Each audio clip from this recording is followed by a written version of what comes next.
No ano de 1751, um mensageiro chamado Chiang Kuei foi enviado às pressas de Pequim com um despacho governamental urgente. Tarde da noite, depois de passar por Lianxian, sobreveio uma violenta tempestade, cujas rajadas de vento apagaram completamente sua lamparina.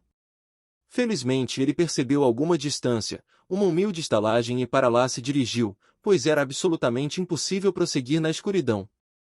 A porta foi aberta por uma jovem mulher, que o conduziu ao albergue e levou seu cavalo até um pequeno estábulo contíguo.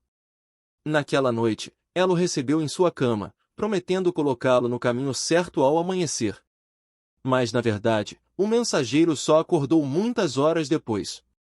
Ao despertar, entorpecido de frio, viu, para sua surpresa, que estava deitado sobre uma tumba situada em meio a denso matagal, enquanto seu cavalo jazia amarrado a uma árvore vizinha.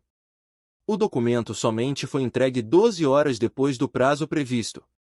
Portanto, interrogado sobre o incidente que motivou o seu atraso, Chiang Kuei relatou toda a circunstância.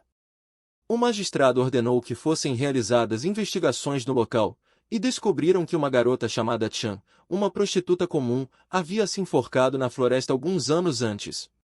Souberam que várias pessoas haviam sido atraídas àquele lugar para desfrutar dos favores da defunta, e assim, ficaram detidas da mesma forma que o mensageiro imperial. Logo ordenaram que o túmulo da jovem fosse aberto. Encontraram o seu corpo perfeitamente preservado, robusto e de pele rosada, como se a jovem estivesse apenas embalada num sono suave.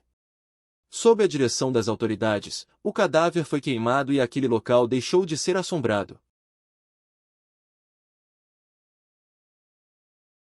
Considerado um demônio, que ao tomar posse de um corpo morto, preserva da corrupção devido ao seu poder predatório, com o qual se aproveita de outros cadáveres ou de pessoas vivas. Os chineses acreditam que um homem tem duas almas, a Han, ou alma superior que compartilha da qualidade dos bons espíritos, e a Po, ou alma inferior, que geralmente é maligna e pode ser classificada entre os Kuei. Ou seja, espíritos malignos. Acredita-se que, enquanto qualquer parte do corpo, mesmo que seja apenas um pequeno osso, permanece íntegra, a alma inferior pode utilizá-la para se tornar um vampiro. Se particularmente, o Sol ou a Lua brilham intensamente sobre um corpo insepulto, o Po, então, adquire energia hábil a produzir e obter sangue humano, com o que amplia a sua vitalidade vampírica. Quanto à aparência, o monstro chinês é muito semelhante ao vampiro europeu, pois tem olhos vermelhos, enormes garras afiadas ou unhas contorcidas. Um preceptor chamado Liu, que morava com uma família a alguma distância de sua terra natal, obteve uma licença para realizar suas devoções no túmulo de seus ancestrais. Na manhã em que o professor deveria retomar as suas atividades, a sua esposa entrou bem cedo no quarto onde ele dormia, para chamá-lo, a fim de que o mestre pudesse partir em tempo hábil em sua viagem. Mas, para seu horror, quando ela se aproximou da cama viu estendido sobre o leito, um corpo sem cabeça, embora não houvesse nenhuma mancha de sangue sobre os lençóis.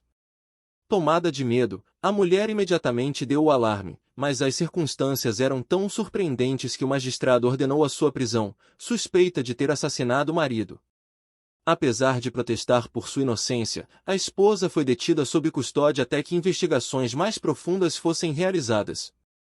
No entanto, nada veio prontamente à tona para lançar uma luz sobre o mistério.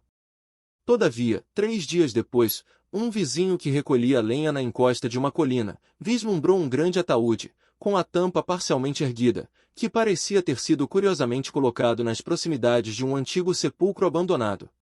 Aquela descoberta suscitou-lhe as maiores apreensões. Então, ele convocou várias pessoas da vila antes de atrever-se a investigar a causa daquela inusitada circunstância. Advertidos, os vizinhos se aproximaram do caixão e rapidamente removeram a tampa. Dentro dele, repousava um cadáver que conservava a fisionomia de um homem vivo. Seu rosto era indescritivelmente brutal e hediondo. Seus repulsivos olhos vermelhos brilhavam ferozmente, longos dentes brancos chamuscavam os lábios enrubescidos, cobertos por uma espuma de sangue e saliva. Em suas mãos magras e ossudas, guarnecidas de unhas compridas como as garras de um abutre, o cadáver segurava a cabeça que faltava ao infeliz mestre Liu. Imediatamente, alguns vizinhos procuraram as autoridades que, tendo ouvido o relato, correram a colina sob escolta armada, chegando ao local bem antes do pôr do sol. Era impossível remover a cabeça das mãos do cadáver sem lhe cortar os braços. O sangue escarlate jorrou caudalosamente, inundando o caixão, quando os braços foram decepados.